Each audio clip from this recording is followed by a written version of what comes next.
Yes, ma'am. Okay, please be seated and you state your name for the record and spell your first and last name. David Hendrick, D-A-V-I-D-H-E-N-D-R-I-C-K. Go ahead, prosecutor. Thank you. Sir, are you currently a member with the Oakland County Sheriff's Office? I am not. Okay. And were you at one point? I was. How long did you work with the Sheriff's Office? 34 years. Okay. And you recently retired? I did. Congratulations. Thank you. I would like to direct your attention to the days around November the 30th, 2021. Okay. When you retired, what was your rank? Detective Sergeant, In what unit were you assigned to? the Fugitive Apprehension Team. If you could, sir, please tell the jury what is the Fugitive Apprehension Team? It is a team made up of a handful of sheriff's detectives that go out and look for people wanted for felony warrants.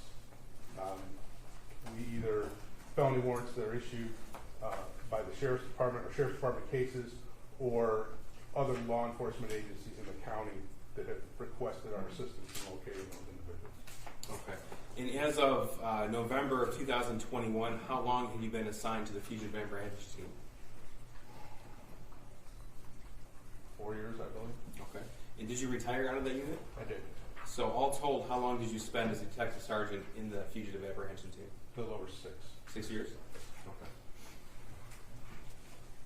Now, what roles did you have with the Oakland County Sheriff's Office before you were in the Fugitive Team? Prior to that, I was assigned to our Special Investigations Unit for approximately 10 years. And that's the unit that Lieutenant Willis heads up right now? That is correct. Okay. And what about before that? Prior to that, I was assigned to our Auto Theft Unit for a period of time,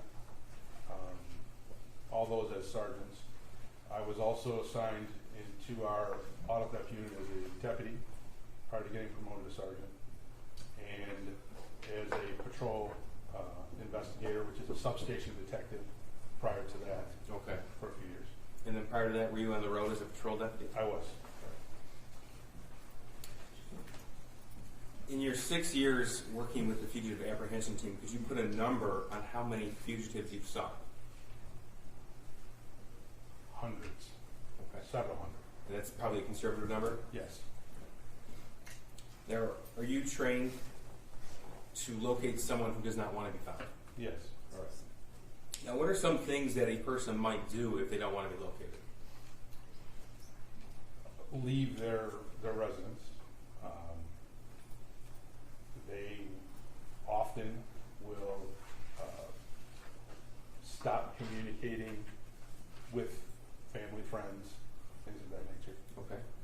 What about funds? Yes, a lot of times they will try to rely on cash. Why is that? I think it's harder to track any type of financial transaction if you're using cash. Okay. Now, as a detective sergeant in the Fugitive Apprehension Team, would it be fair to say that one of the first places you look for someone is at a home of a friend or family? Yes. Okay. So then would it be wise to not go somewhere where everybody knows who you are? Sure. Now, specifically to the days after well, first of all, do you recall the Oxford High School shooting on November the 30th of 2021?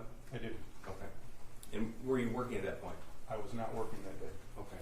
So you didn't respond to the shooting scene itself, would that be right? That is correct. But you were with the Fugitive Apprehension Team then? Yes. Okay. Now, in the day or days after the shooting, were you asked to locate James and Jennifer Crumbley? Yes. And do you recall who tasked you with that assignment? I believe Lieutenant Willis. Okay. Tim Willis right here at the table? Yes. Okay. Do you recall when you were given that assignment? I believe, not 100% positive, I believe it was like the 2nd of December. Okay. So the shooting was Tuesday the 30th, Wednesday the 1st would be the following day, then Thursday the 2nd. You think around that day? I believe it was that day. Okay. Now, what information did you have at your disposal when you were tasked with this assignment? We had their basic information and their address, things of that, vehicles that they drove, things of that nature. Okay. So, were you aware that their personal cell phones have been seized? I believe we were, yes. Okay. Were you aware that they had obtained track phones? don't recall if I was aware of that initially. I believe we were, yes. Okay, that's fair. So what's the first thing you do when what is the first thing you did when you were tasked with this assignment? Assigned the different members of my team to go out and check addresses, start looking for vehicles, start checking local hotels, things of that nature. Okay, so when you say check addresses, what sort of addresses? Family addresses, friends, Okay. the home address. Now, did you or a member of your team, were you able to uncover information that they stayed at a hotel November the 30th, 2021?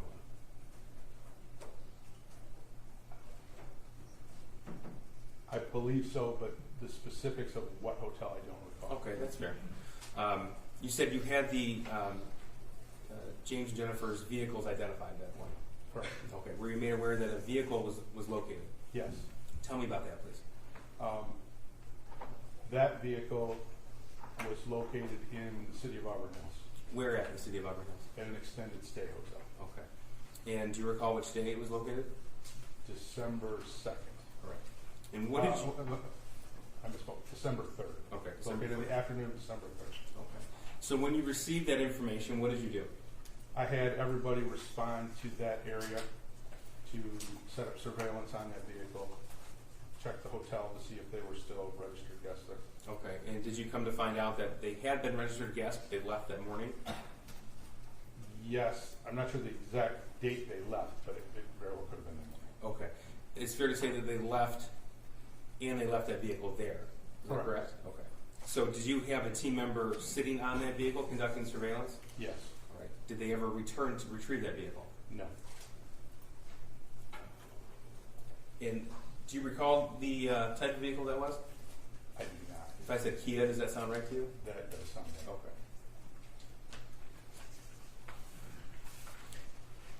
At that point in time, well, by that point in time, were you aware that they had obtained the track phones?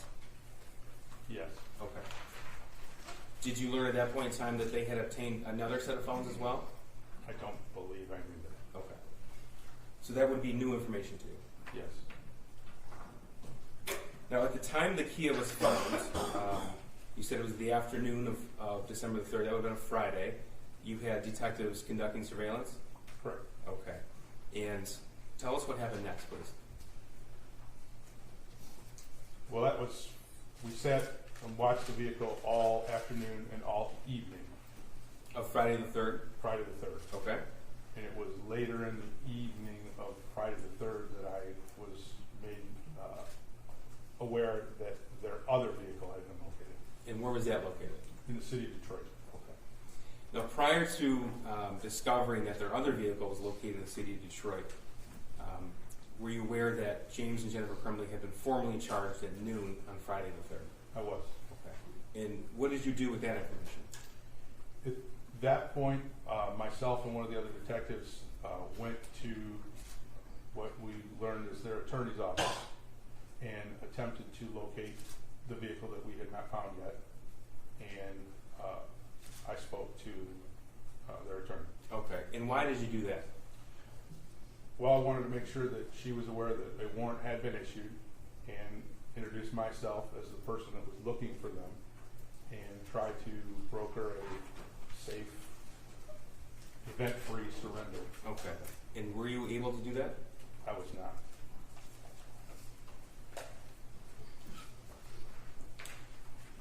Did the defendant or her husband ever show up at that office?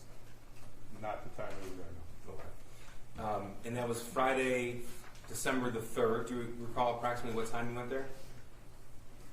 Midday, noonish, Okay. around shortly after noon. And how long was that meeting at Jennifer Crumbley's attorney's office? 10 minutes. We weren't there very long. All right. What happened next? We continued to do surveillance in the area in the event that they did show up back at the office. And then once the car was located, we responded to the first car being located. Okay. Extended stay.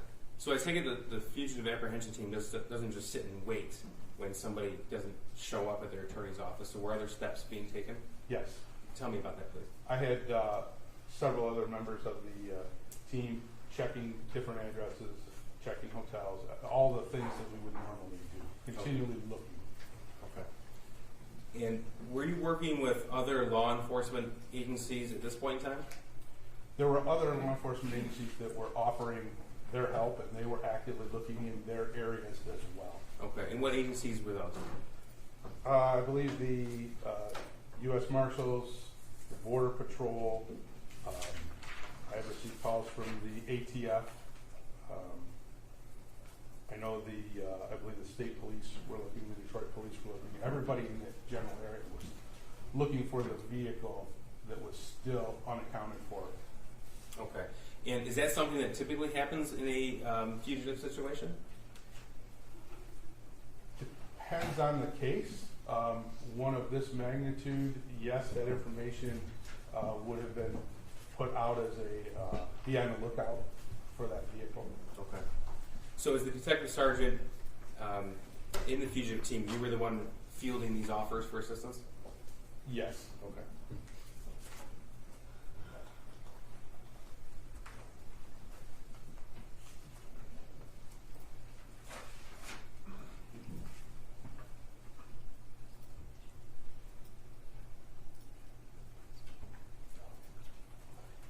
So, sir, at this point in time, you have been tasked with this assignment by Lieutenant Willis. Is that correct? Correct. So, who do you apprise of progress in a fugitive situation? In this particular case, I was apprising Lieutenant Willis and also Under Sheriff McCabe, Okay. who was calling me for regular updates. And that's wholly a law enforcement function. Would that be correct? Yes. Okay, as in the sheriff's office, or if the Border Patrol or FBI or ATF were working with you? Yes. Now, after you had the detective sitting in Auburn Hills, and after you had been conducting surveillance at Jennifer Crumbley's attorney's office, do you recall what city that was? Bloomfield Township, I believe. Okay. What you said you were notified of the vehicle being found in Detroit. Yes. Okay. Do you recall the approximate time that occurred? I think it was close to 11 p.m., maybe shortly before 11 p.m. Okay. And if I told you that the charges were formally read on noon on Friday the 3rd, would that sound correct? Yes. So tell me what happened when you received that information that another vehicle of the Crumleys was located in Detroit. At that point, I instructed one of my detectives to maintain contact with the vehicle that we had found earlier in the day, and then I pulled everybody else, and we headed toward the address in Detroit. Okay. When you say everybody else, were people doing different things in different locations? Yes. I mean, several of the guys were right there on the car because that was the one thing that we knew we had. So Okay. they were sitting there. So yes, I pulled everybody off of that location and any other task that they were doing to head to Detroit. Okay. What other tasks were other detectives doing if they weren't conducting surveillance? Just searching records, looking for anything they could find that might lead us somewhere else. Okay. How many members, if you can tell us approximately, are in the fugitive apprehension team? At that time, I believe we had 7. Okay. And were all 7 detectives assigned to this task? Yes. All right. Did you learn the address of the building where that second vehicle was found? I did. Okay. They said 1111 Bellevue Street in Detroit. Does that sound right to you? That sounds correct. Give us an idea of where that is in the city of Detroit.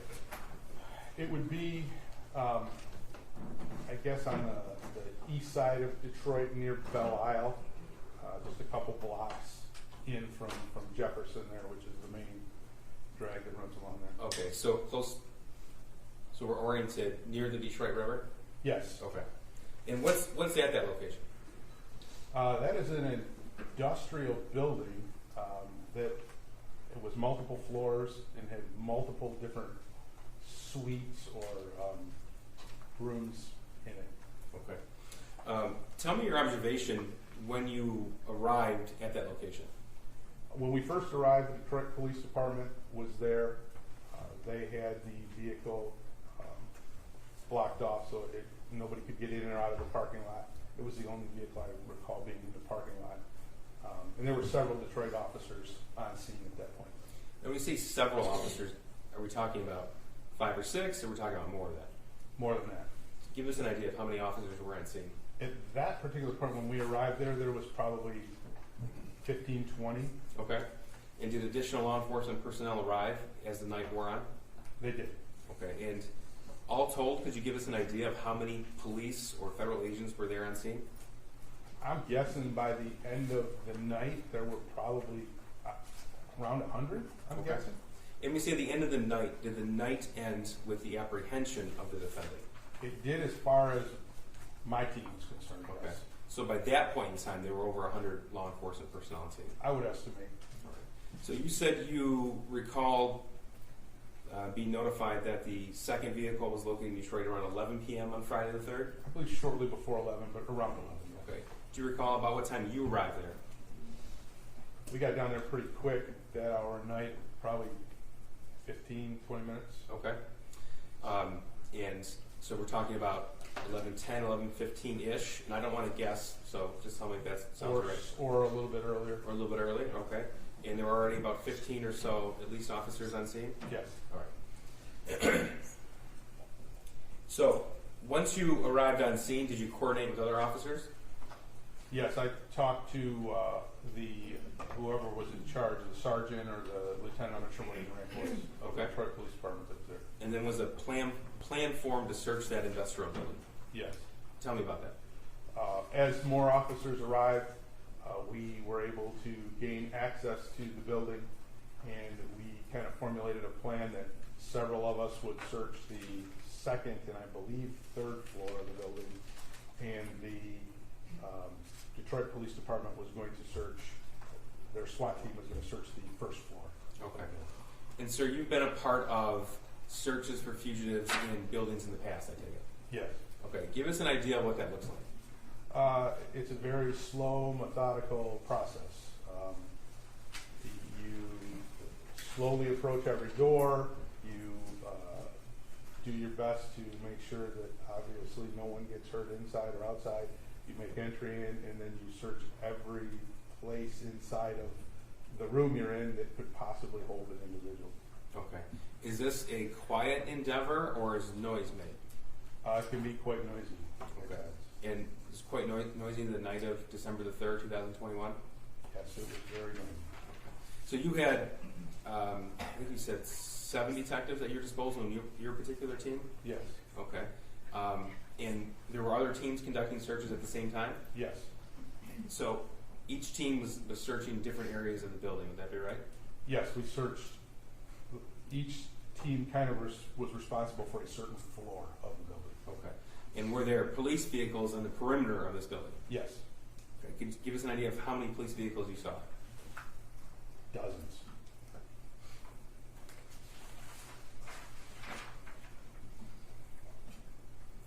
Now, sir, did you subsequently learn that an acquaintance of the defendant, Jennifer Crumbley, had a studio in that industrial building?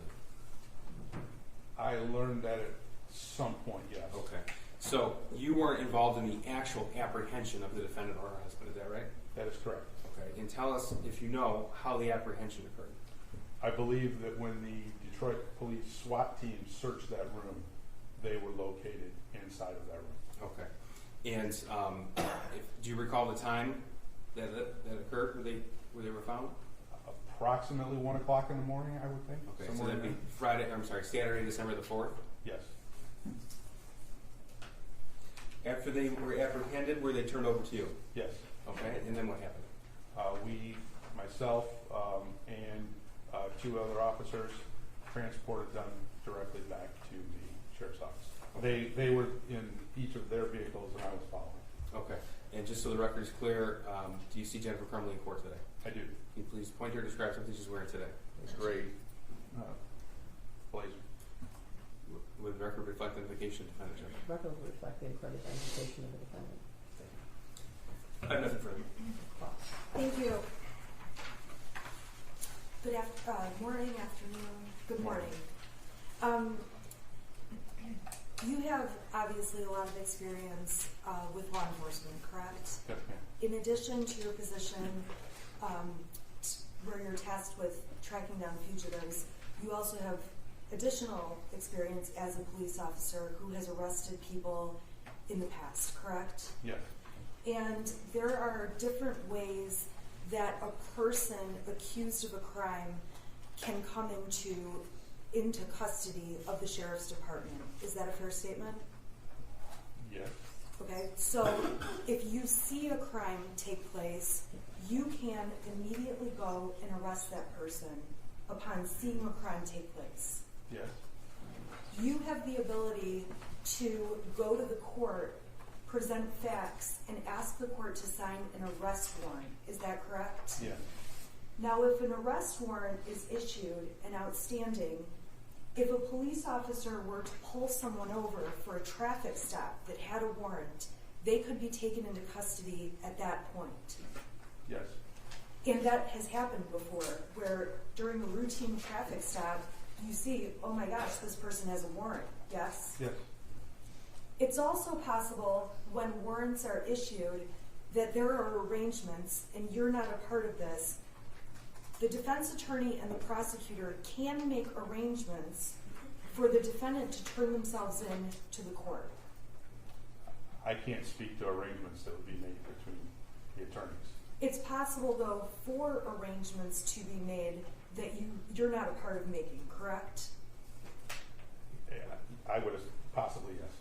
There are people who, when they have an outstanding arrest warrant, show up to the court to get what's called arraigned on the warrant. Yes. Now, you testified, and I think at one point you said you were sort of watching the vehicle, the Kia, on December 2nd. Was that incorrect, or was it December 3rd? It was December 3rd. Okay, so on December 3rd, you began watching the Kia that was in the hotel parking lot at what time? Midday. I don't recall the exact time. So you began watching the vehicle, the Kia, midday, and you never saw either of the Crumbleys return to that Kia, correct? Correct.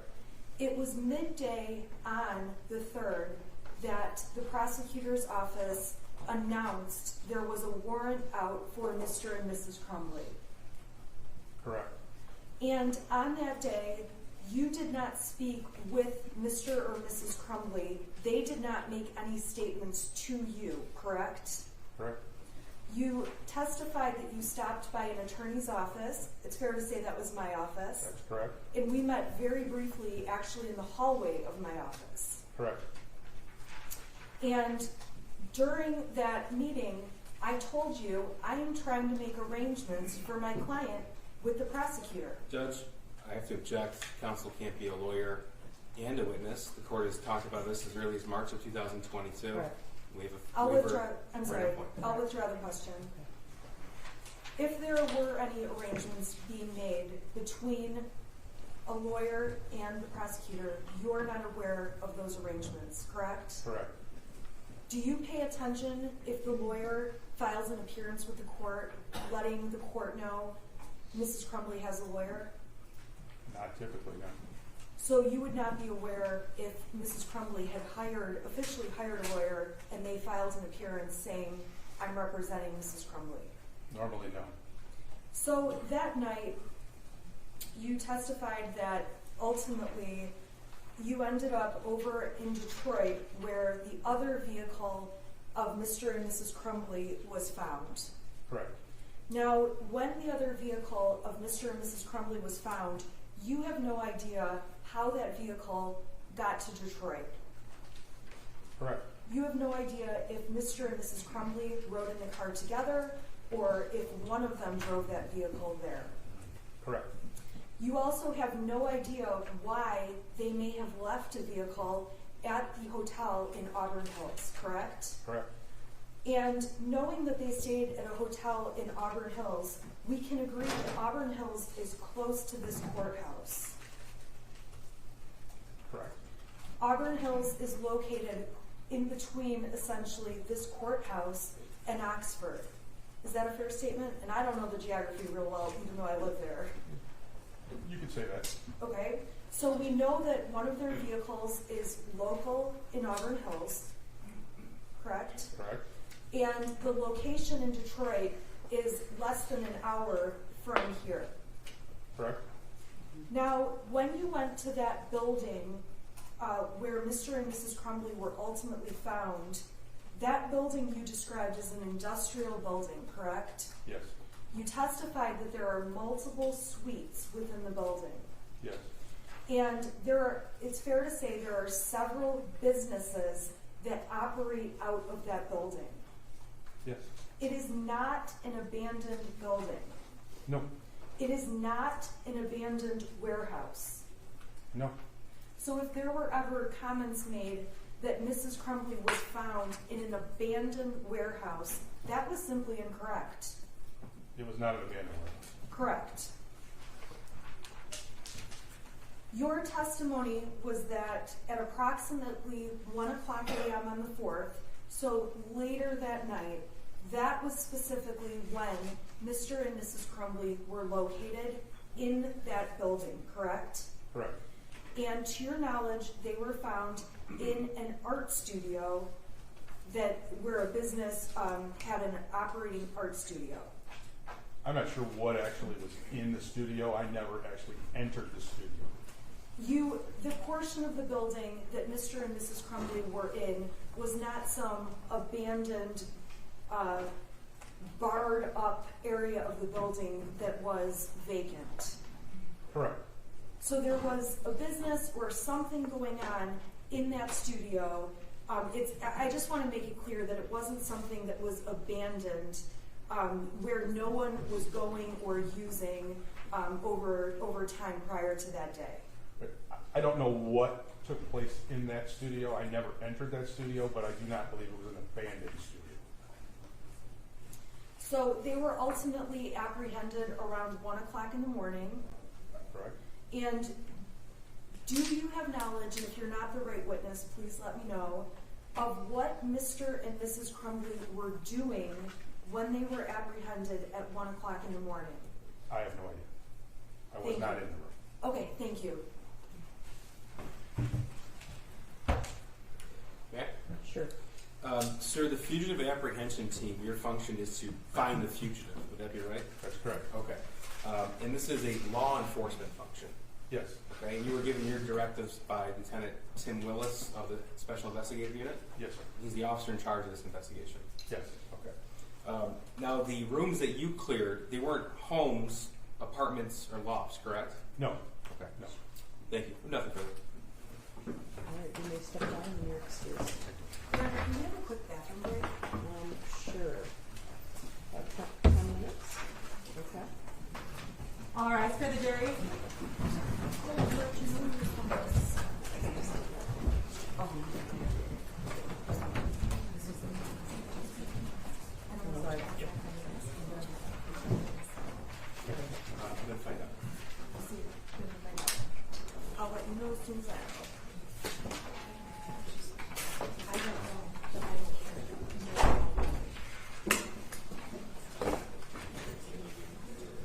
I don't care. All right, 10 minutes. Who's the next witness?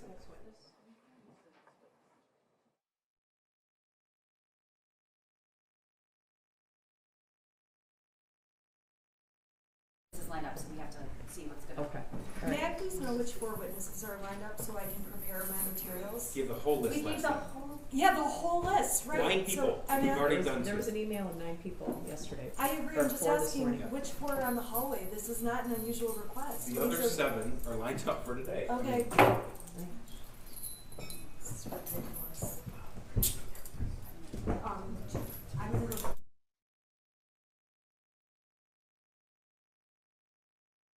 You don't know where you are. Okay, thank you.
Only People versus Jennifer Crumbley, case number 22279-990-SH.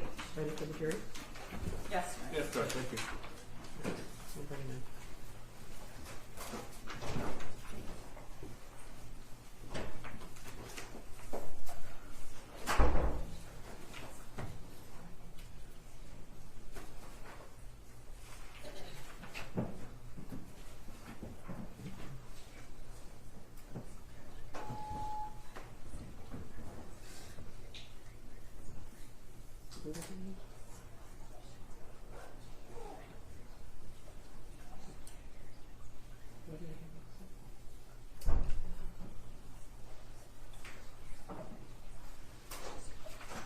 All rise for the jury.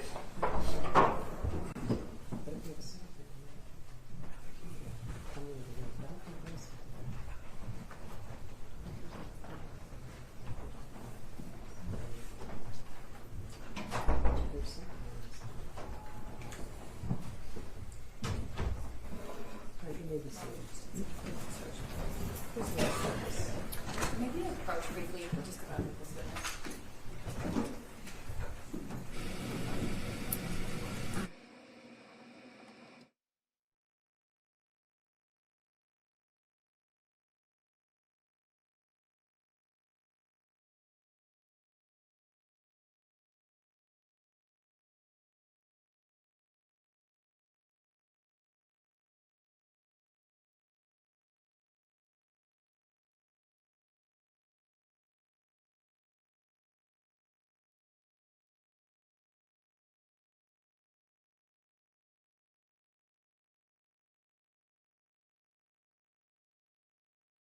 All right. Next up, Miss Luke Kirkley.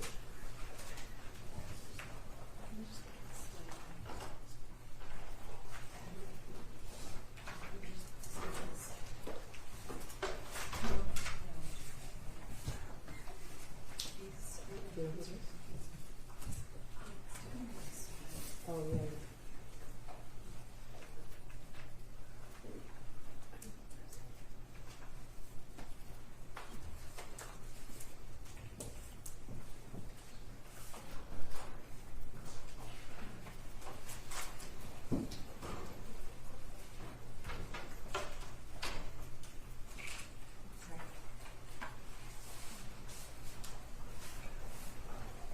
Good morning. Morning. Could you raise your right hand? You swear or affirm the testimony about to give you the truth to help you God. Yes. Where you can be seated. And then would you state the name and spell your first and last name? Sure. Name is Luke Kirkley. Lukekirtley. Your Honor, I want I'm to place sorry. on, Is it Kirtley? Kirtley. Okay, go ahead. I want to place on the record that Mr. Kirtley doesn't mean any disrespect. He has sensitivity to his eyes, so he's been given permission to have his, to wear his hat. Yeah, that's fine. So the jury doesn't think he's being disrespectful. Okay. May I call you Luke? Yes. Okay. Good morning. How are you? Good. How are you? Luke, can you tell the jury what your occupation is? What do you do for a living? Sure. I own a company called Coffee House in Detroit, and so we manufacture and roast coffee and supply coffee to restaurants, hotels, and own a couple of cafes as well. All right. And when did you start that business? So I registered the business in about 2017, moved into Bellevue, I would say about 2 years after that. In our current spot, we were there since 2020. Okay. Just briefly, what do you need space for in your business? What are you doing in your actual brick and mortar? Sure. So as of current, we have two spaces in the building. One space is on the first floor, which is where we manufacture the coffee. So we import it, we bring it in on trucks. We do all the roasting there, and packaging, everything like that. And our offices are down there as well. And then on the third floor, we just have storage. All right.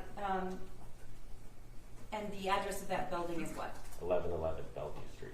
All right. How long have you been a tenant there? So I've been in the current space since 2020. Maybe a year before that, I was in another space on the third floor. All right. Are there any conditions in your lease about what you can do with that building in terms of what you can use it for?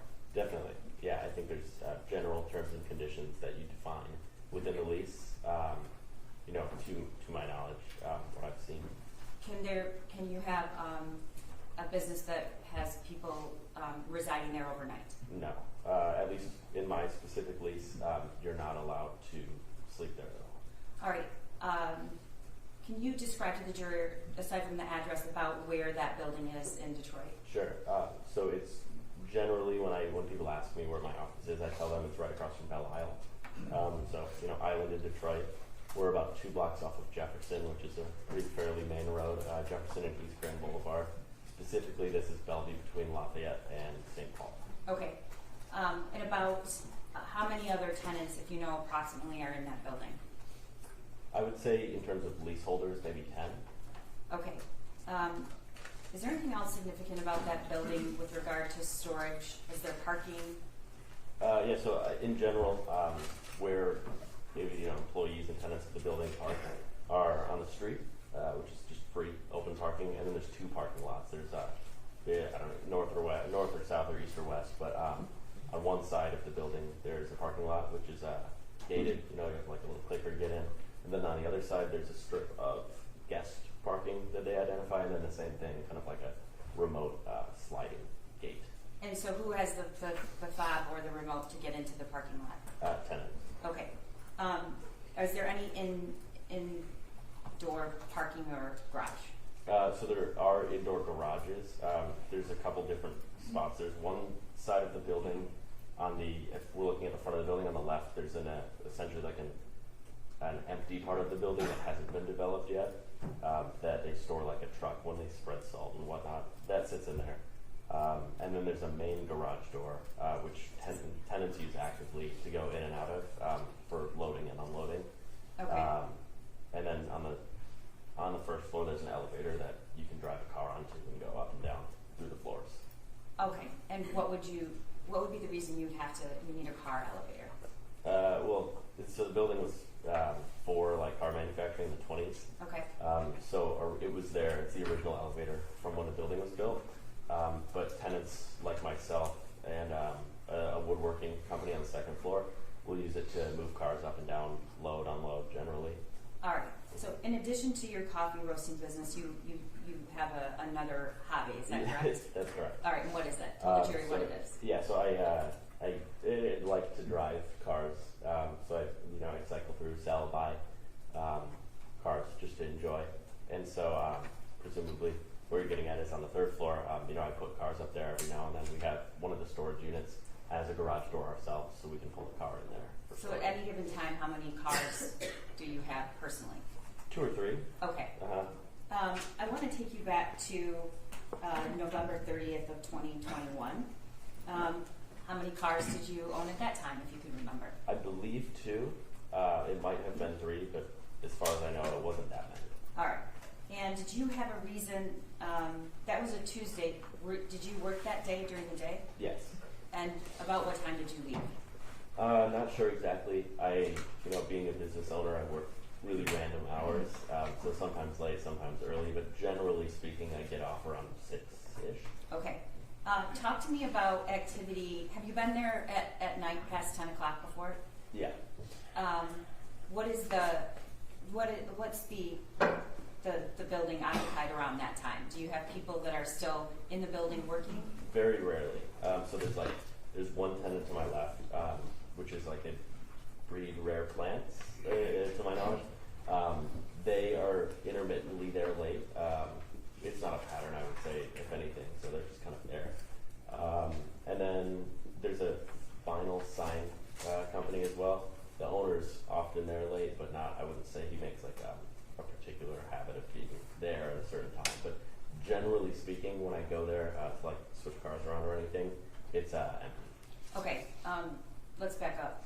The switching car things. Explain to the jury what you mean. So at the time, I lived down the street, more or less, less than a mile away, and where I would park my car, I found it as a liability to park one of the cars there because it was like a nicer, lower mile car, because my other one had its mirror taken off on the street that I park on. So served as like a daily driver. That's what I let sit in the building while I, went and enjoyed my other car. Mm-hmm. And then I can't personally relate to that, but I understand. when it was time to put it away, I went and got my worst car generally, and went to go park down the street. And so I took the car. You have a beater? Yes, a beater. Exactly right. You should have seen the oil that came out of that thing. Anyways, so yeah, I had a beater, you could say. And then the other one was a little nicer, and I had plans to sell it, so I put it at the office to avoid, something like that happening. Okay, so you decided to go take that car and basically switch cars. That's correct. And you did that at what time, if you remember? Around 10 p.m., I would say. Okay. Did you live with anybody at the time? My girlfriend. Okay. So now fiance. She's nice, but she's always like, "Oh, it's so late. Just leave it. It's fine." But I'm just always like obsessed. So I'm like, "Oh yeah, no, I'm just gonna switch it really quick." Because you didn't want anything to happen to it. Correct. Okay. So when you went to the building around 10 o'clock that night, Mm-hmm. what, if anything, did you know about Jennifer Crumbley? So obviously, I was relatively in tune with what had happened at the school. So I knew of that news, and I had heard through Facebook. I don't know what or who posted it, but it was some type of like poster. That was like, hey, this is like the car, this is like the situation, everything like that. What was on the poster? The car and the license plate, and presumably any photos or anything like that. Okay, so I need you to kind of be specific when Yes. you say the car and photos. Were there any people pictured in the photos? I believe so. And do you know who that was? It was the two parents. Okay, the Crumbleys. Mhm. All right. And then there were pictures of cars. Yeah, there was a picture of, it was like a stock photo of a Kia, and it was a newer Kia that I'd never seen before. So I kind of remember that, and then there was a license plate as well. Okay. What did the poster say? Were there any words? Yeah, I mean, I assume it, years ago at the time, but I assume it would have said wanted, and then additional information about the whereabouts, anything like that. But Okay. just really, to my knowledge, all I really remember is the car and the license plate. Okay. All right, so tell the jury what happened as you approached the building. What's the first thing you did? You have to use the clicker? Yeah, so I used the clicker, and I don't know how far you want me to go, but I used the clicker, pulled my car into the parking lot where I normally park my car, and then at the time I noticed a car was parked in the back corner of the lot, tucked away, but I didn't really pay any mind to it. We have cars, many tenants in the building with different cars, and employees leave cars every now and then, but I feel like I'm pretty in tune with who keeps their cars there and just generally observant. And so I saw the car, didn't really think much of it, went inside to my office, and then when I walked back out of the door, that's kind of when I was in line of sight of the front of the car, and that's when. Okay, so the car wasn't. Yeah. The car was in. Was backed in, or was it parked front first? No, so it was backed into the the furthest corner of the lot. Okay. Were there any other cars in the lot? There may have been one car in there that wasn't my own, but I wasn't sure. I'm not sure if that's it, but I do know there's one car that generally sits there. Was it the closest spot to the building, or the furthest away? It was so if you're standing in the front of the building, it was the furthest spot you could park possible. Okay. And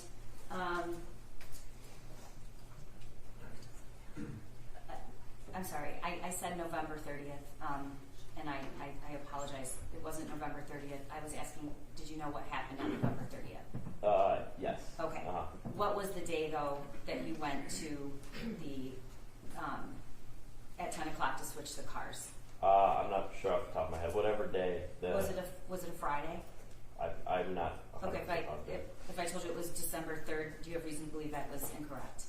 Not particularly. Okay. I remember it being very cold out. Okay. So. Okay. Thank you, Mr. Keys, for reminding me of that. So you came back out, and you saw. Did you say you saw the car again? Yeah. So when I opened the door, the side door of the building, and walked out, I was met more in the line of sight with the front of the car since it was backed into the spot. And what did you think, if anything?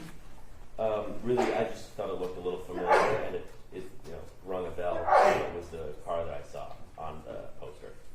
soon in time to the wanted poster, as you describe it, did you see that car? It was the same day. Okay.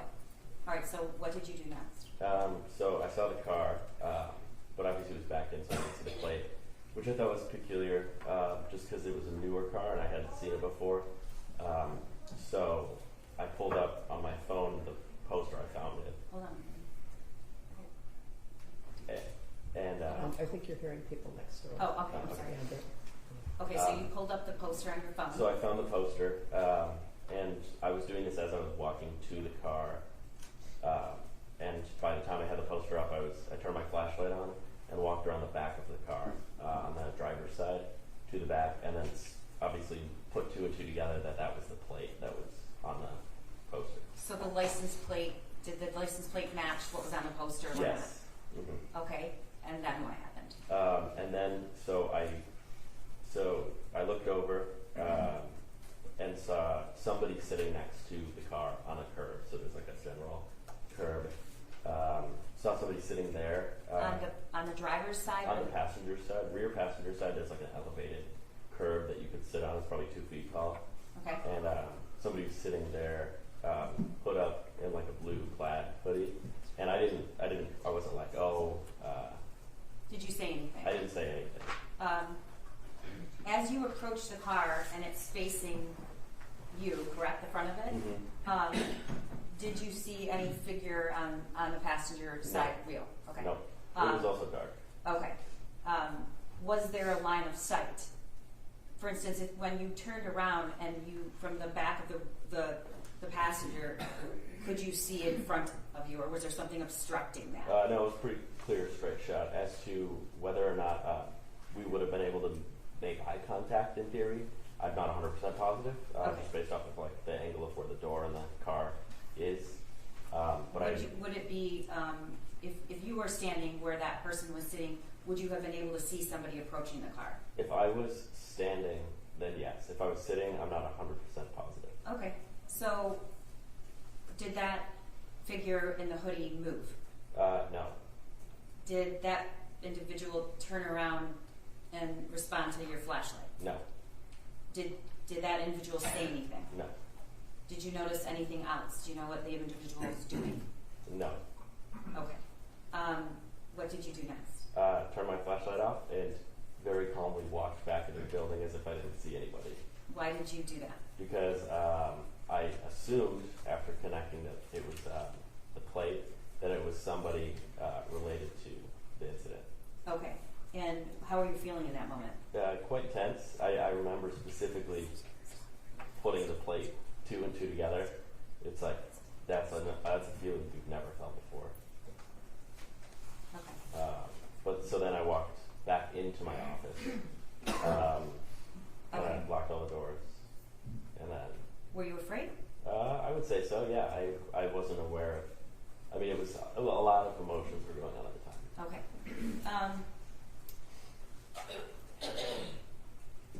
Is the building equipped with a CCTV? As far as I know, they have cameras, and they've used them before in other, there was a theft in that building once. Okay, so are you aware of where the cameras are placed? Generally.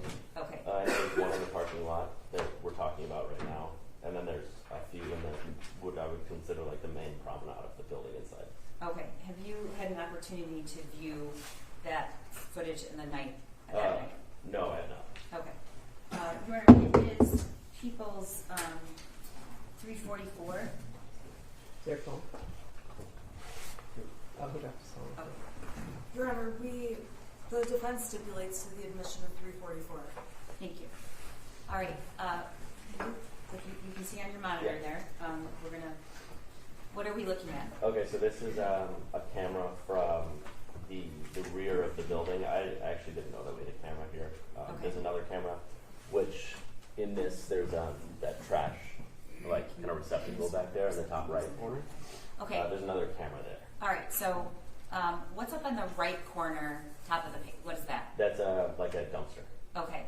So it's like a removable dumpster. And where, in relation to this photo, would the entrance or exit be? Right to the left of it. So if you are looking generally, like, yeah, that is the gate that you pull into. Okay, so this is looking at the building. This is on the building. The Okay. camera itself looking away from the building. So that's where what we just pointed to is where you would enter the parking lot, Correct. where the clicker. Yes. Okay. And then the actual door is, to the right here. Yeah, right over there. Okay.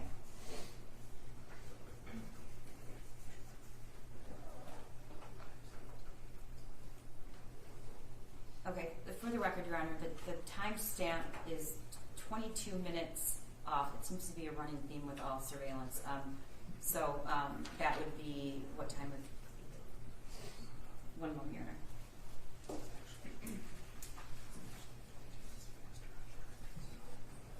Isn't this 10:56? It's not 10:56. The stamp on the screen is 22 minutes fast than actual time. Okay. We're going to establish the time of the 911 call, which might help put this in better perspective. At some point, you called 911, correct? Yes. Was it how long of a time period was it from seeing the individual and recognizing it was the same car to calling 911? Maybe a minute or two. Okay. So your call to 911 was around 10:43 that night. Okay. You just a few minutes before that, is that correct? Definitely. Yeah, Okay. I went right into my office and called them immediately. Okay. And so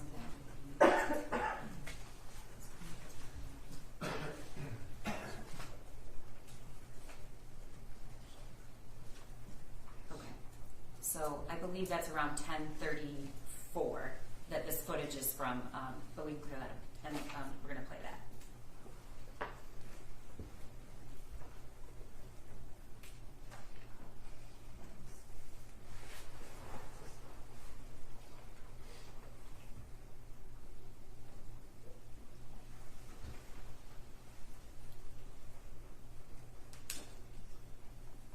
And who is that, if you know, Luke? One of them, presumably. I'm not 100% positive.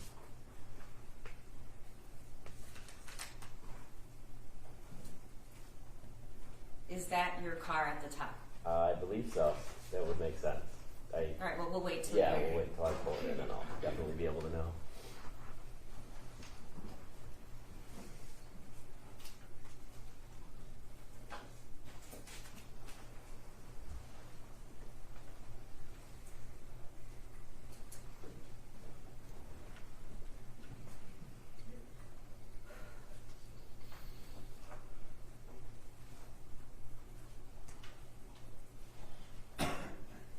Yeah, so that's the BMW that I have.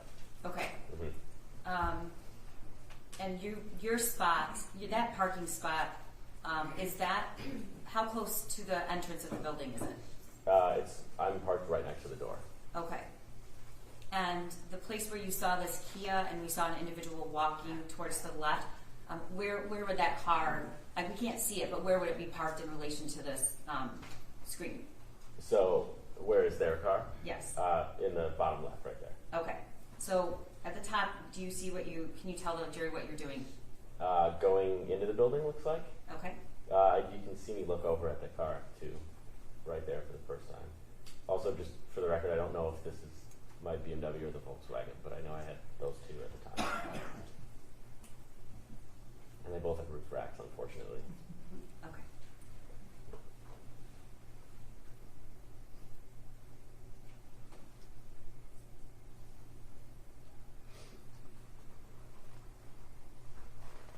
When you enter the building, then do you have to go into another door to get to your unit? Yeah, I have to go through just my main office door. Okay, so can you tell the jury what you're doing right there? So this is where I'm walking over to check that plate. And what do you have in your hand? My phone.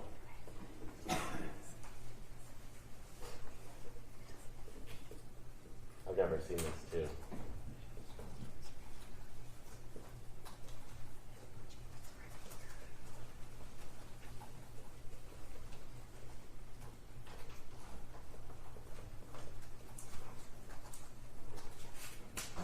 And can you you tell the jury what you're doing now? Playing it cool, as they would say. Okay, playing it cool. I'm sorry. He said he was playing it cool. And what do you see there? So this obviously I didn't know of or see at the time, but the person that I saw going into the building looks like Almost right after you. directly after, yeah. Did you see that person when I must have been in my unit at the time because I did not know anybody came into the building after that. Okay. Did you know until now that happened? I did know that I put it together that they got into the building somehow. Okay.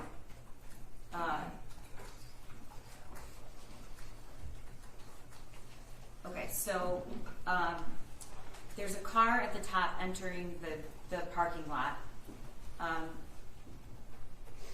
How long did you stay in your unit? Until they arrived, and then I came out of the front of the building. Okay. Which my door, the front door to my entrance is like right where they are, basically. Because this whole wall on the right side, all of those are, that's my whole unit. Okay. From basically, I would say the end of the other unit, the artist's unit, all the way down to the corner of the building. Okay, it might be a good time to talk about that. Do you know a person whose last name is Sikora? Yes. All right, how do you know him? I know he's a tenant in the building. Have you ever spent time talking to him? Are you friends? No, we've waved to each other before, Okay. but more than that, nothing. I didn't know anything about him, and that was the extent of our relationship. Okay, and did you ever, around this time, was there anything significant about the hallway on the first floor? Was there anything left there? So tenants will leave things every now and then. At the time, there was in the central promenade, which is like generally where people pull into the elevator and whatnot. There was a mattress sitting there. Can you describe the mattress? It was a white mattress. I think it had like an orange stripe on it. Not positive, but I think it was a Tempur-Pedic as well. Okay. Was that normal to have a mattress just hanging out in the promenade? Okay. How long was it there? A few days, maybe a week. Could have been there longer. I know it was there long enough for somebody to put a note on it and to ask if it was like being thrown out, and if they could buy it or use it or something. But somebody put a note on it at some point. All right. And when you walked back into the building that night, at some point did you notice that that mattress was no longer in that promenade area? I probably didn't pay any particular mind to it, but it wasn't there. The next day? Yeah. Did you notice that, or that night, or? Well, I assume I could have noticed at the time, but I don't recall if I particularly remember if the mattress was there. Obviously, my mind was on something else at this point. Right. Okay. All right. I'm going to play for you. At some point, you called 911. You Yes. said. Okay. Mm-hmm. I'm going to play for you the 911 call. You have listened to that before. Yes. Okay. It's Exhibit 345. I'm not sure if there's an objection to it. I'm sorry, we stipulate to the admission of 345. Thank you. 45 submitted. Thank you. Okay, we're going to play it. Call on Friday, December 3rd, 2021, 10:43 and 14 seconds p.m. Detroit 911, what is the address of the emergency? 1111 Bellevue Street. Repeat the address of your station. 1111 Bellevue Street. What's the far across street? Lafayette and Bellevue. Tell me exactly what happened. The people the parents of the shooter that are running away, they're here. Sir, I'm not sure what you're referring to. You have to be more specific. Tell me exactly what happened at the location. What's going on now? Okay, so the Oakland shooter, the kid, has the two parents that are on the run right now, and it says, Oakland County said, call if you see anything. And I just went to go park my car and switch it around at my office, and there was a Kia that looked like their car, and I walked around and checked their license plate, and it's their car, and the woman is here, and that's next to the car. The woman is where?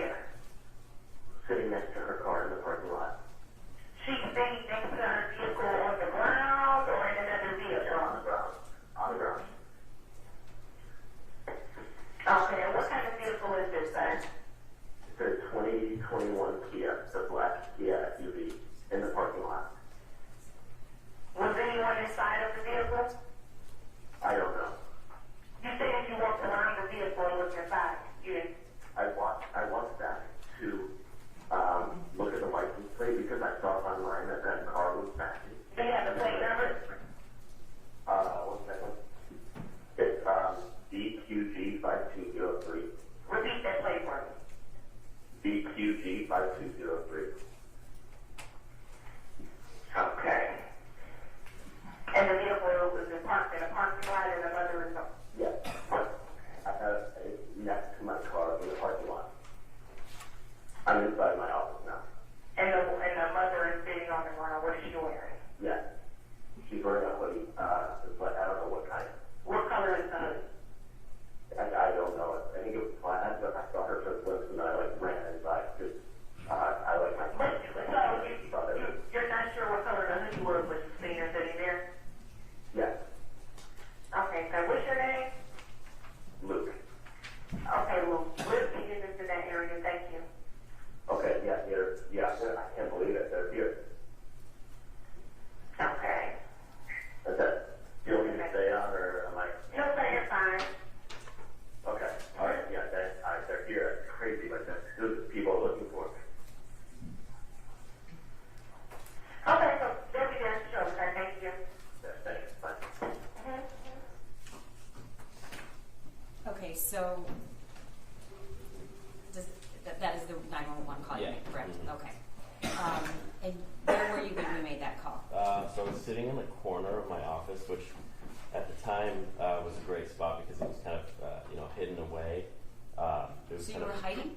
more or less. I just I really didn't know what was going to go on, so I sat in the back corner where we kind of like inventory all of our green coffee, unroasted coffee, which shares a wall with the unit next door. So The art studio? yes, Okay. and at the time that was the most secure spot, but obviously Okay. there was the next room over. All right. Are there windows on your unit that look out to the parking lot on the first Yeah, floor? many. All right. Are there windows in the art studio that look out to the parking lot? Yes. Okay. How soon after you made that call did you hear sounds of law enforcement?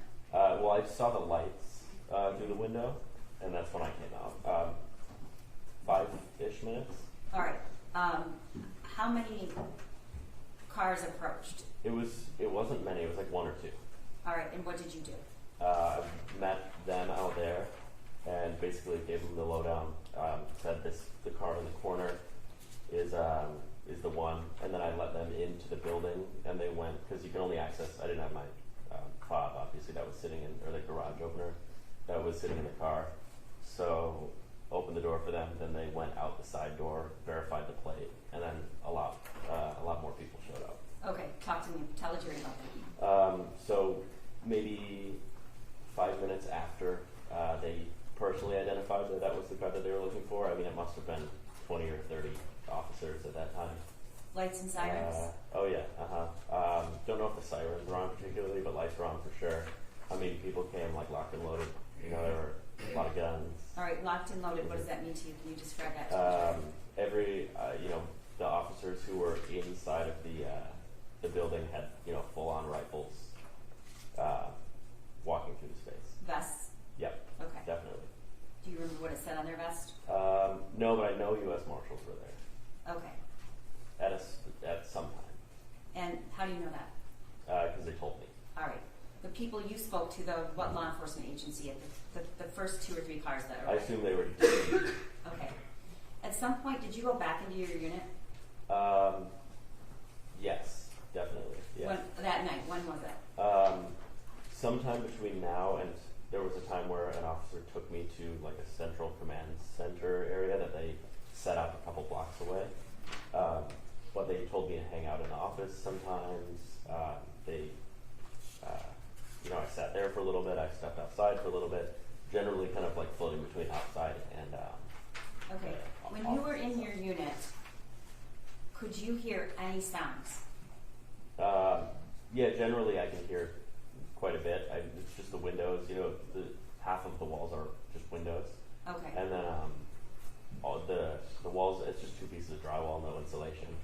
So generally, you can hear that people are in the building. that evening, did you see any searches conducted? Yes.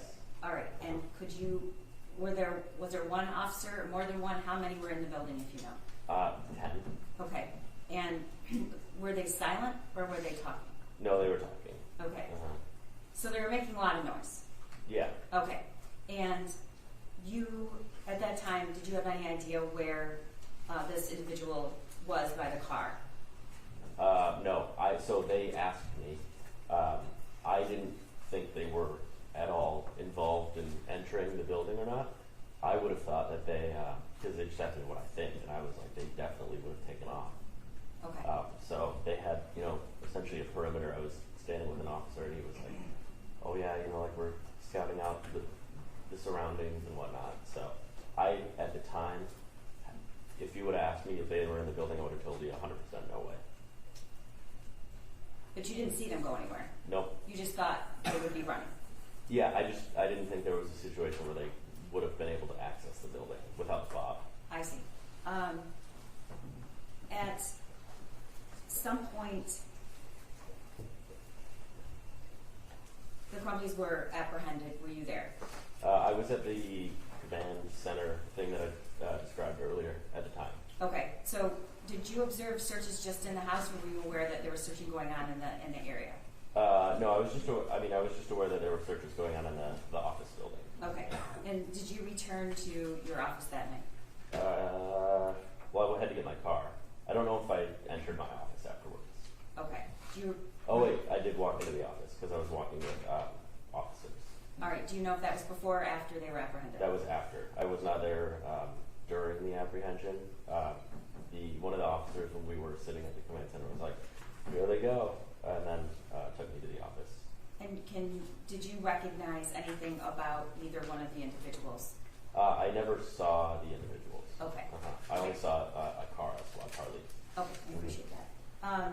Do you remember what time that was, or when you arrived home that night? Late, maybe 2 or 3 a.m. In the morning? It was a couple hours, yes. Okay.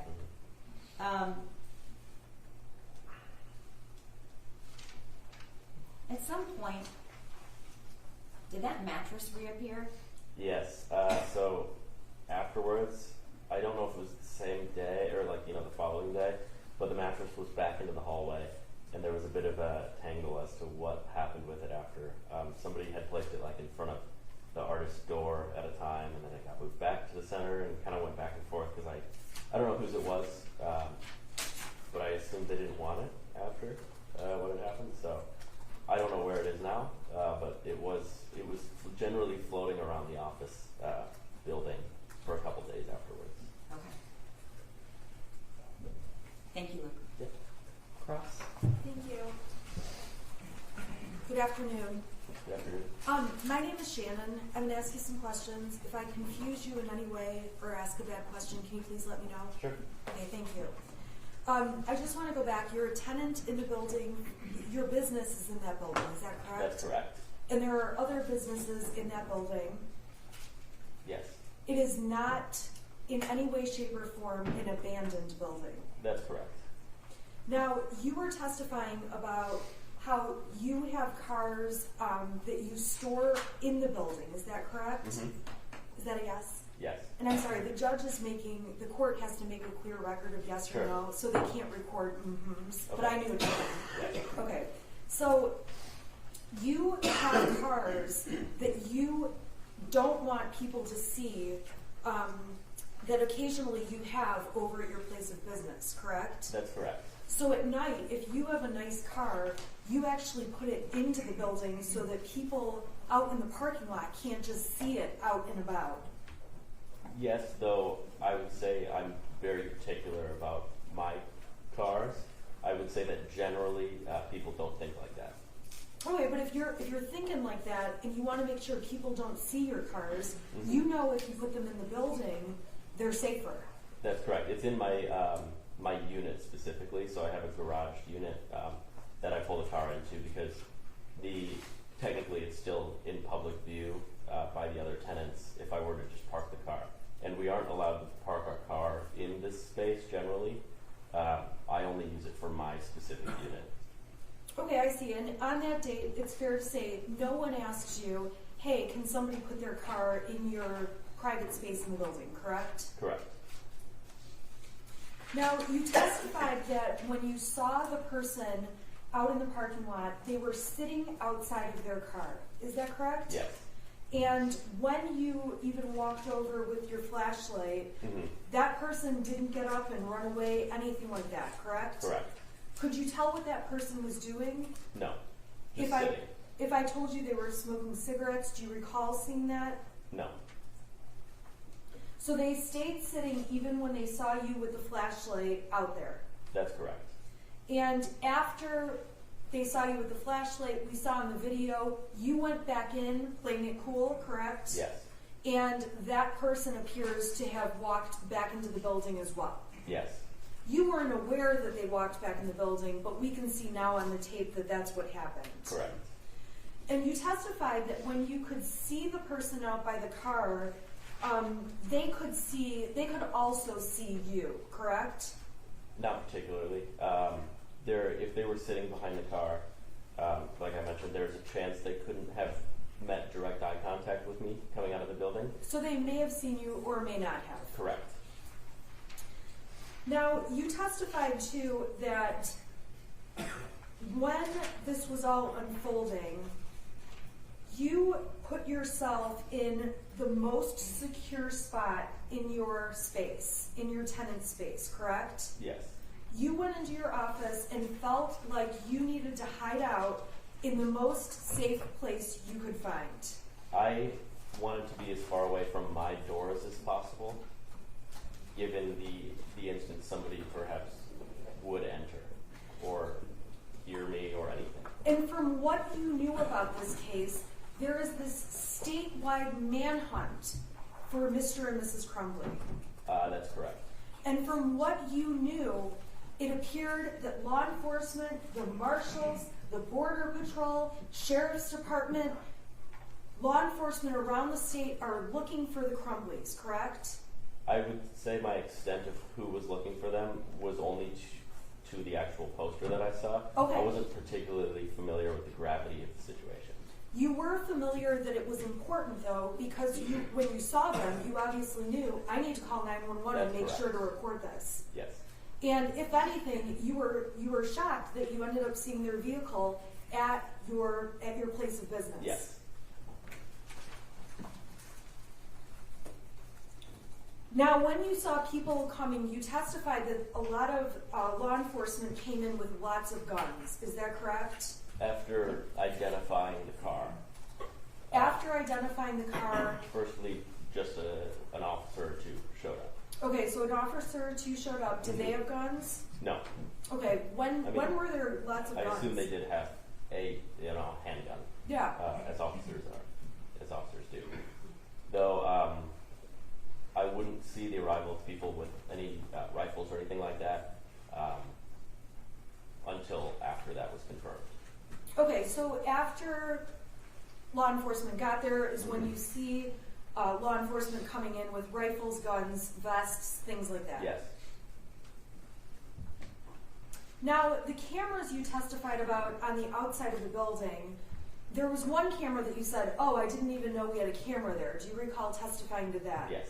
There are many other cameras on the outside of the building that are visible to anyone in the parking lot, correct? Yes. I would say they're not, out there like you would be like, oh, look at those cameras. But there are cameras there. If you look around, you'll find them. So if you're in the parking lot and you look at the building, you can see that there's different cameras on the building. Yes. And there's a number of cameras on the building. There are, so including this one, there are two on that side of the parking lot, two small white cameras, and then perhaps one on the front. I don't know if there are any other outside of the building. To my knowledge, that's the extent of the cameras that I know. You testified that there was no way you could imagine you were pretty much 100% sure to yourself that Mr. and Mrs. Crumbley, while they may have been there, were not in the building, correct? That's correct. And you testified you would have thought they would have taken off and run, correct? Correct. If they were smarter criminals, they would have taken off and run. Your Honor, I'm not sure how I'm not sure she wants me to answer that, but it's not an appropriate question. He Oh, doesn't know how smart of a Excuse me, criminal. I'm going to just withdraw the question. Okay, well, that would cause him to speculate. So obviously you reported all of that. That's the extent of your involvement in the case, the 911 tape, correct? Yes, And then you've worked with the prosecutor to prepare for your testimony today. more or less. Okay. I have no other further questions. Thank you. Thank you. Briefly, we met one time at the office. Is that correct? Yes, that's okay. correct. And I asked you what happened. Yes. Okay. Were you, when you were hiding in your office, about in that corner, Mhm. were you hiding from law enforcement? No. Who were you hiding from? Well, so I sat in that corner specifically because I thought it was the most far away from the windows. In the instance somebody would hear something out there, or if something really bad were to happen, if somebody was armed or something, could have shot through a window. But when you saw law enforcement, I was already outside right when law enforcement arrived. right? So you weren't afraid of the law enforcement. No. Okay. Thank you. And you be excused, Your Honor? Yes, you can step down. Thank you. Please next witness. We have Corporal David Shaw in the hallway. Corporal David Shaw.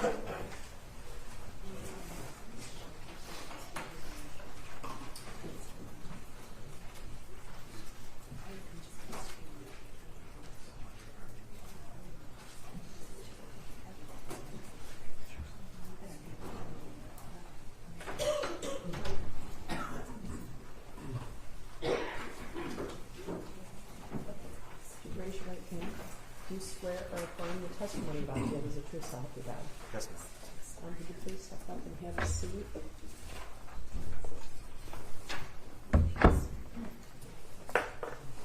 And then would you state your name for the record, spell your first and last name? My name is David Shaw, S-H-A-W. First name is David, E-A-D-I-C. Go ahead, prosecutor. Sir, I'm going to ask you to speak really as loud as you can. Okay. Okay. How are you employed? I'm employed with the Detroit Police Department. Okay. And what do you do there? I'm assigned to the Special Response Team, which is the city's SWAT team. The SWAT team? Yep. Okay. How long have you been a police officer?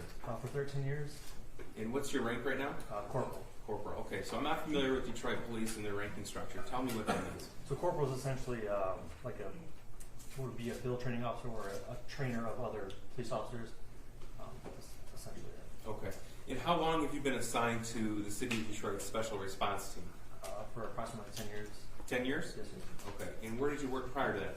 Worked on the Eastern District, which is like a Gunston and Gratiot. Okay. So would that be patrol officer? Correct. Yeah. Okay. So tell the jury, please, what are some of the responsibilities of a member of the Detroit Police Special Response Team? The Special Response Team serves high-risk search warrants, usually for homicide suspects or dangerous people, and then we also do barricaded gunmen, so get domestic violence and someone barricaded in the house. They don't want to come out. Police officers will call us and we respond to that scene. Okay. So you've had specific training when it comes to executing search warrants and arrest warrants? Correct. Okay. So how many, we would call this a raid. Would that be right? Fair? That's fair. Okay. I don't want to put words in your mouth, but I just want to make sure we're talking about the same thing. Yep. Okay. So how many times have you executed either a search warrant or an arrest warrant? I don't know the number off the top of my head. I mean, Give us the ballpark if you can. probably hundreds. I know I have 173 barricaded gunmen incidents I've dealt with. 173 barricaded gunmen alone? Correct. Okay. So, and then on top of that, the search warrants, I don't keep track of that off the top of my head, but I would say more than 200. easily. Okay. So you've been doing this for about a decade? Correct. And is this the routine practice of the Detroit Police Special Response Team? Okay. Okay. Now I want to direct your attention to Friday, December the 3rd, 2021, approximately 11:30 p.m. Okay. Do you recall that date and time? I do. Okay. And did you have occasion to be recalled to 1111 Bellevue in the city of Detroit? Yep. Got recalled for a search for a wanted fugitive. That was the recall we got. So that was the only information I got prior to getting there. Okay. Now when I say recall, what does that mean? So our commander will call our lieutenant, who then texts our sergeants, and they send out a text message to our whole team that says, come back to the base or respond to this particular address. In this case, it was respond to this area. And once I got there, it was giving more information at that time. Okay. So I take it 11:30 at night on that Friday night, you weren't in the office itself. Would that be correct? Yeah, that was at home.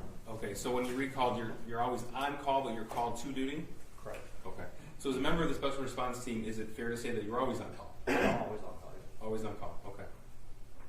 So approximately what time did you arrive at that location? I'm usually pretty quick. That's roughly 20 minutes from my house, with maybe 25 minutes before I got to that scene. Okay. So if you got the message about 11:30, would it be fair to say you arrived before midnight? Oh, yeah. Okay. Now, what type of building is at that location? There's a large, I want to call it maybe an industrial type building. If I showed you some pictures, would that help? Yeah. So we have people's 348, 349, and 351 for this witness. 348 through 351. 349 and 351. We have no objection to those. Right, 348. So 348, 349, And 351. 351, not 350. Correct. That's what this witness. Sir, on the screen in front of you, can you see the People's Admitted Exhibit 348? I do. Okay. And what am I looking at in this photograph here? It looks like an industrial building to me. Okay, so this is the address 1111 Bellevue in the city of Detroit? Mm-hmm. Is that a yes? Oh, yes, sir. Okay. And this is, I'm sorry. This is People's Admitted 349. This is the same building? Looks to be, yes, sir. Okay. And this is People's 351. Again, photograph of 1111 Bellevue? Yes, sir. Okay. So when you arrived, sir, tell me what you saw, your initial observations. There's a ton of police cars. Initially, with this particular incident, there wasn't anywhere to set up on like a barricade gunman would be, so I kind of waited until we had more officers show up to the scene prior to making entry into the building. Okay. So let me stop you right there. You said a ton of officers are already in scene. Was that your team members or were other officers? There was other people. So there's, I couldn't tell you what agencies or what units were there, but it was more than just SRT. Okay, so it's more than Detroit Police Special Response. Was it also, more than just Detroit police officers as well? To be honest, I couldn't tell you. I didn't see any other city cars, but there was a lot of Detroit police cars, and then as we started showing up, this was prior to making entry. Once we were in the building, there was multiple agencies, multiple tactical teams, or at least one other tactical team that we ended up running into while we were clearing. Okay. So, sir, tell me, you arrived a little before midnight, you said, and at that point, were your team members already there? No, I was the first one there. I talked with I believe it was the commander or a lieutenant that was on the scene already. He kind of gave me a rundown of what was going on, and we kind of formed a plan and waited for all the guys to get there before he made entry to this building. So you were recalled from your home, you said? Correct. Okay. Were you wearing the uniform you're wearing today? No, sir. Tell me what you were wearing. It's essentially an unmarked uniform, but it's a black tactical shirt, which allows me to apply patches to each shoulder, so I'm able to identify myself as a Detroit police officer. Then I have a heavy vest on that says police across the chest. Heavy vest is what? It's a bulletproof ballistic vest with heavy plates on the inside for protection from firearms. Helmet, usually a mask. At this time it gets pretty cold, so I usually do wear a face covering. Also have my badge on, my rig that I use for my gun belt, and that's essentially everything's all black though, except for the police and white lettering across the chest. And that's the standard uniform of the Detroit Police Special Response Team? Yes, sir. Okay. So once you met with the other team members and a plan was organized, what happened next? We actually made entry into this building where there was a ton of officers there already. Give us an idea of how many. On the main floor, when we first went through the front door, there was roughly 20 people in there, just in the initial spot. Just in the main entryway? Yeah. Okay. And there were officers that were dressed kind of plain clothes. Some guys that maybe they're dressed like DFAT, which would be like jeans and a shirt, but a vest that identifies them as police. What's DFAT? The Detroit's fugitive apprehension team. Okay. And there was other, like I said, other officers there that looked to be like a tactical team. Okay. So you weren't the only special response team on the scene? I wouldn't say no. All right. And we've already heard testimony that this building had 3 floors to it. Is that accurate? Yep. Okay. Yes, sir. So tell us, sir, what is the first thing that the Detroit Police Department Special Response Team did? So after making entry, we started searching the main floor kind of slowly. I know we did breach 1 or 2 doors on the initial entry. There was a room right to our right when we went into the door. We had to breach a double door. We breached that one, and we. Let me stop you right there. Breach, what does that mean? We used a ram, and a manual breach is you're breaking the door open, you're defeating the locking mechanism. Okay. And that's what we did. So that was on the first floor of this building? Yes, sir. Okay, so who used the ram? Was it you or another member? It was another member. Okay. So describe to us what happens when you use the breach to defeat a locking mechanism. You're essentially banging a 35-pound metal ram against the door until it opens. Until it opens? Okay. Yeah. And were you able to breach that door in this particular instance? Yes. Okay. And what was found in that room, if you recall? Nothing. It actually ended up wrapping around to another door. We ended up going out that door and back into the hallway that we were in, but we had cleared that room and the conjoining room before we went back out to the hallway. Okay. Now, at some point, was Detroit Police Department's Special Response Team coordinating with other tactical units on scene? I believe my commander was, or my sergeant. I was not personally. That's fair. But I couldn't. I would assume they were. Okay. So just walk us through then where your particular team went that evening. We started on the main floor, and we were given information that the 2 wanted fugitives went up to the second floor and never returned back downstairs. So that kind of forced our way. That kind of pushed us to the second floor. Were other officers on the second floor already? Correct. Yes, and that's when we ran into that second tactical team who said they had cleared the second floor. They cleared all the open doors. Okay. So we ended up clearing the closed doors as much as we could. At some point, somebody gained access to a ring of keys, and we were opening the closed door, locked doors with the keys. Okay. Now, at this point in time, when the tactical units were inside the building, were there other police officers on the exterior of the building? Yeah, there was police everywhere. I would assume. I'd be guessing at this point, but I would bet there was police on the perimeter of the building. Okay. And you said police everywhere? Yeah. Were there emergency lights activated in vehicles? I'm not 100% sure with that. That's okay. Was it just the tactical units then inside the building at this point? There was canine officers as well. K9 as well? So we utilized canine officers our canine officer on the second floor, who checked each door prior to us opening it with the dog, and we never obviously got any hits from the dog on the second floor. Okay. And to your knowledge, were there other teams on the third floor at this point in time as well? I'm not 100% sure. That's fair. Where did you go after the second floor was cleared? If I'm not mistaken, I think we went up to the third floor before returning back down to the main floor. Okay. So at some point in time, you and your team returned back to the first floor. Correct. Okay. And why did you do that? At some point, one of my supervisors was given information that the room the wanted fugitives were supposed to be in was on the first floor. At some point, someone asked if it had already been cleared, and which they said no. So okay, so we went back down directly to that room. Okay, and you were given a set of keys for that? Yes, sir. Okay, do you recall who gave you the keys? I never got the keys. Somebody opened the door for me. I was just number one into that room. Okay, so tell me, that suite in particular, if I told you it was suite 130, would that sound right to you? Yeah. Okay. That suite in particular, what's the proximity from that location to the location where you used the 35-pound ram to kick in the door? It's on the same floor, on the same side of the building. Probably guess maybe 10 or 15 feet away. Okay. Like that. All right. Now, at this point in time, were the Detroit Police Department Special Response Team equipped with body-worn cameras? Yes, sir. Okay. And to your knowledge, was yours activated that night? Yes, sir.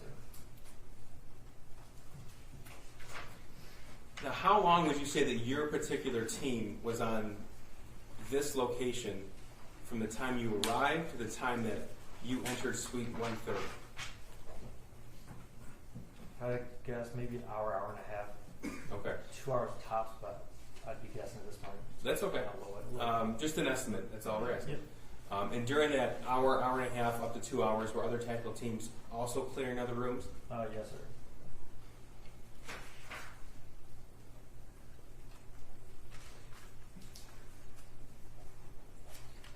Now, your body worn camera would have a date and time stamp on it, if you know. Yes, sir. Okay.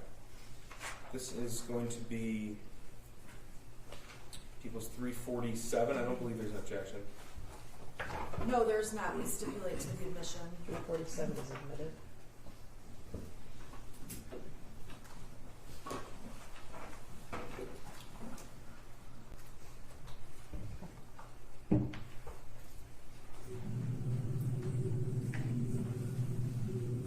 Let me just stop it for a second to confirm. This is December the 4th, 2021 at 1:33 in the morning. Okay. Is that right? Yes, sir. Okay. And this is camera from your body worn camera. Yes, sir. Okay, tell us quickly, where is that camera affixed on your uniform? I have it affixed to the right side of my chest, just underneath my magazine carriers. Okay. I have a lot of stuff here, but it's just a space pretty much right underneath my right arm. We see a lot of stuff here. We're talking about the tactical vest you described? Yes, sir. Okay.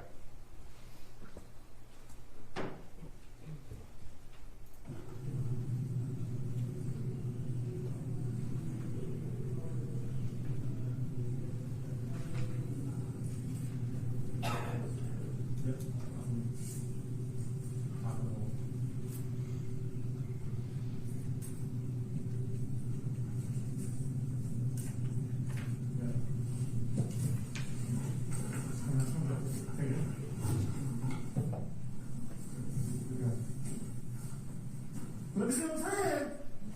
Let me see those both hands. One person at a time. Let me see those hands. Yep.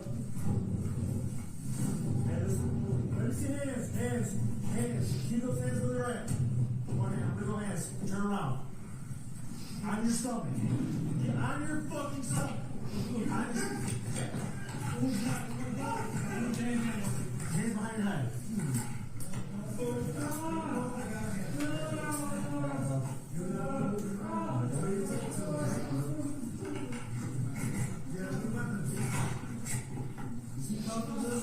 Good.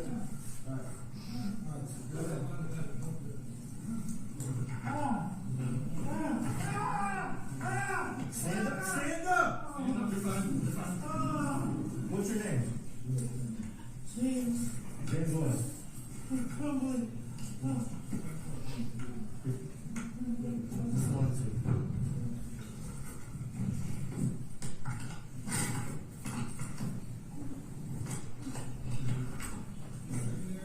Yes. Right there. Let's talk about it. Yep. Can I move? We'll move this mattress. Ready?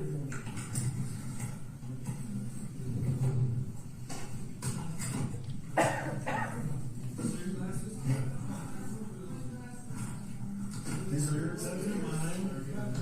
Those are mine. Put your glasses on. Look at him. Where's almost?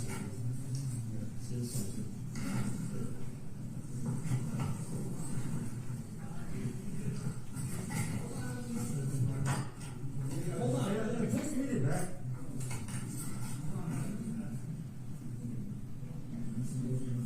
No, I'll do it. Double it. Kind of double it.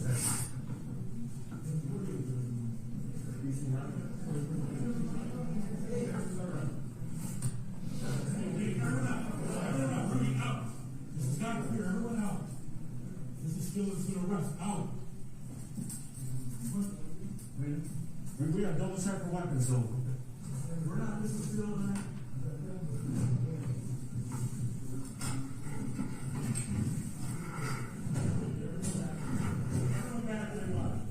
And sir, we overheard an officer say we have to double check for weapons. It's not the special response team's function to actually search for evidentiary items just for weapons?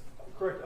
At this point, it's more of a safety search. Before we let anybody into this room, we're going to make sure we know where weapons are and make sure they're secure before anybody else coming from the public or not from our team is in that room. Okay. And there were no weapons located in this search? I did not find any weapons. Okay. No. But an actual search of this location will be conducted by members of the crime scene unit. Would that be right? Sure. Yes, sir.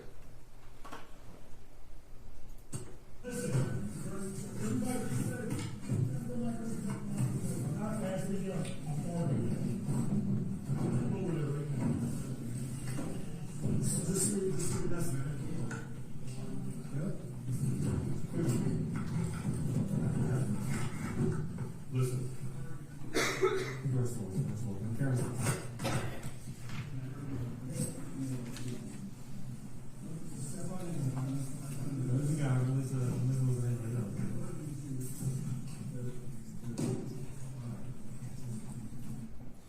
Sir, I stopped at 1:37 and 1:37 a.m. 41 seconds.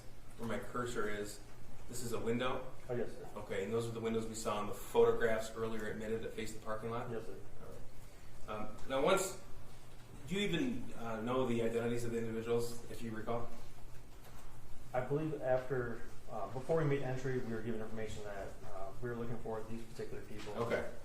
So it's James and Jennifer Crumbley. Yes, sir. Okay, fair to say it wasn't a Detroit Police Department law enforcement investigation. Yes, sir. Okay, so you were given the information that the fugitives could have been there. Yes, sir. Once James and Jennifer Crumbley were taken from this location, were they turned over to members of Oakland County? Turned over to, I believe, our DFAT unit right at the door to this room. Okay. And that was that's when we as a team released custody to those. All right, but that wouldn't have been your function. Would happen with them after. Right now. Okay. Now, from the video, it depicts that they were found on a mattress on the floor of this suite. Is that correct? Yes, sir. Okay. You have testified that you used a ram to breach a door about 10 or 15 feet away from the entry door to this suite? Yes, sir. Okay. And that was before that you made entry into this particular room? That was initially when we first made entry into this building, maybe an hour prior to that. Okay. And then this arrest occurred after teams, other tactical units, had already searched floors 2 and 3 as well as other rooms in floor 1? Yes, sir. Okay. And this is after all of those officers were on scene? Yes, sir. Now, in your experience in 10 years with special response, you said you've executed, if you could even ballpark, hundreds of arrest warrants. Was that right? Yes, sir. Okay. In your experience, have you caught anyone asleep before? Yes, sir. Okay. Now, what was your impression if James and Jennifer Crumbley were asleep or not when you entered the room? Your Honor, I would object. This calls for speculation. The video speaks for itself, and really the appropriate person to ask is Mrs. Crumbley if she was asleep. Okay. Judge, I think the foundation's been laid that he's been on hundreds of these executions. He hasn't seen Mr. and Mrs. Crumbley sleep 100 times. Okay, well, I think you can describe exactly what he saw. Sir, I mean, if I close my eyes right now, I don't know if you'd know if I'm asleep or not. I mean, I probably am, but, yeah. Go ahead, sir. But you don't know if someone's asleep just because their eyes are closed. I'm just asking his impression. Are his eyes closed? Were their eyes closed? Were they moving or not moving? Like, you can ask those types of questions. Paint the picture for us what you perceived. As I made entry, I see two people laying on a mattress, if I'm not mistaken, are facing each other, not moving, not making a sound. Okay. And that's after your entire team entered the suite? Correct. Okay. And after the door was breached 15 feet away? Yes, sir. I have nothing further. Cross. Thank you.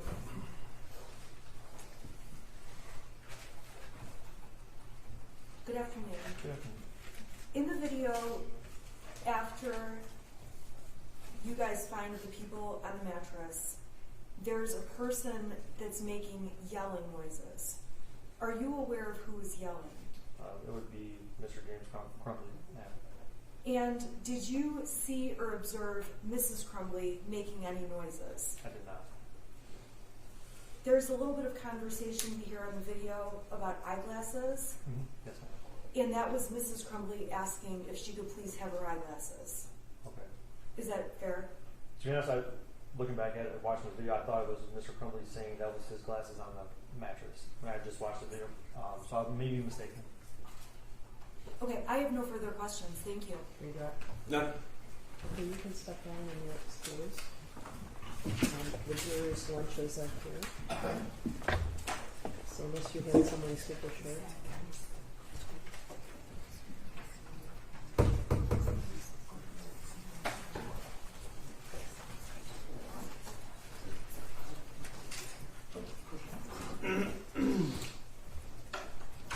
I'm sorry, Judge. The jurors' lunches are here. Yeah, if you had a super short witness, we'd take it now. If not, can you tell me who the witness next No, witness but is? we could rest today, Judge. So Okay. we are going to meet with the remaining witnesses we have. We'll decide how many more we need to put on. So counsel has requested to know, and I believe she should be prepared to begin her case today if she chooses to present one. Your Honor, I am going to present one, but I am not prepared as I've emailed the Okay. court a Okay, million you could be times. prepared to present your case, if any, tomorrow morning. If the prosecution rests, I want to reiterate that the defense doesn't have to do anything. Mrs. Smith and Mrs. Crumbley can sit here and play chess if they'd like, all right? They don't have to do anything, but if they choose to do so, you can do it tomorrow morning. Thank you. Pardon me, Your Honor. He left his phone. Oh, okay, all Uh-oh. right. Okay, so, I'm gonna have you come back at 1:45. Okay, your lunches are here. Please don't discuss the case with anyone, with each other. Don't Google anything, don't go on the phone, don't post anything, don't read any news, and don't look at any TV about the case, all right? All rise for the jury.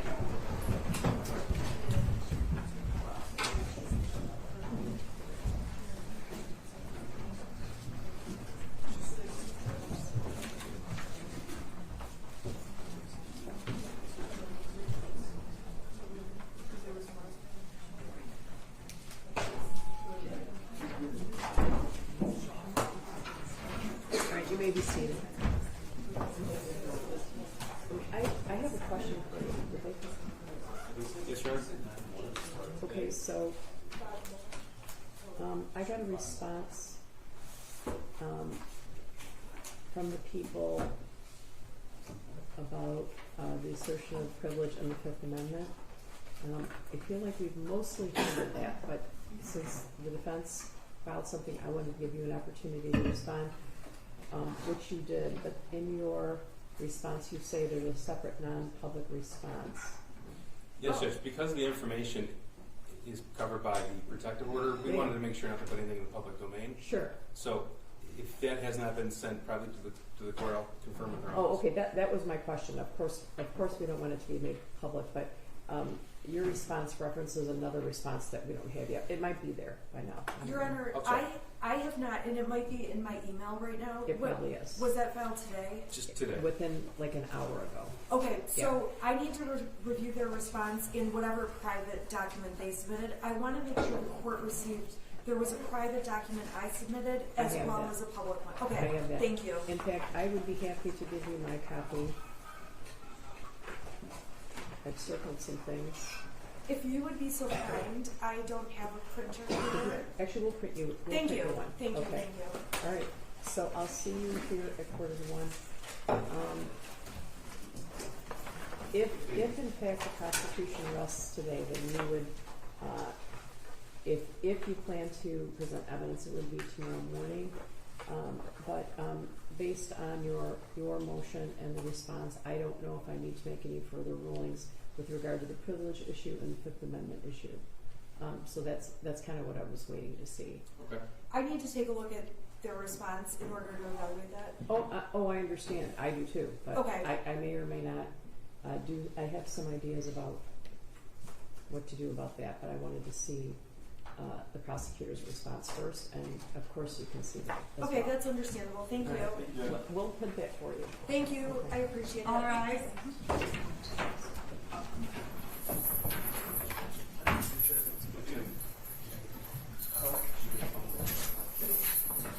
You may be seated.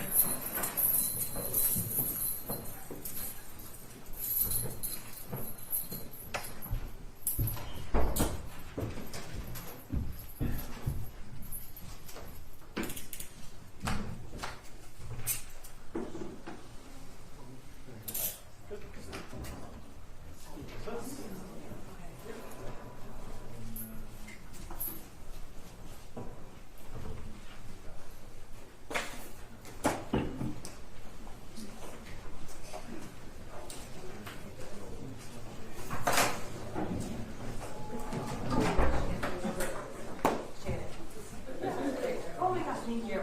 Wait, there should be two documents, right? I don't have the other document yet. It hasn't been emailed yet. Is it the public one?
initial response, was it also, excuse me, more than just Detroit police officers as well?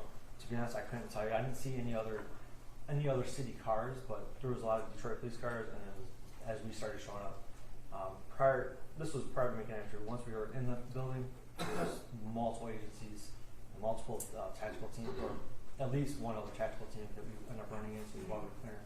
Okay. So, sir, tell me, you arrived a little before midnight, you said, and at that point, were your team members already there?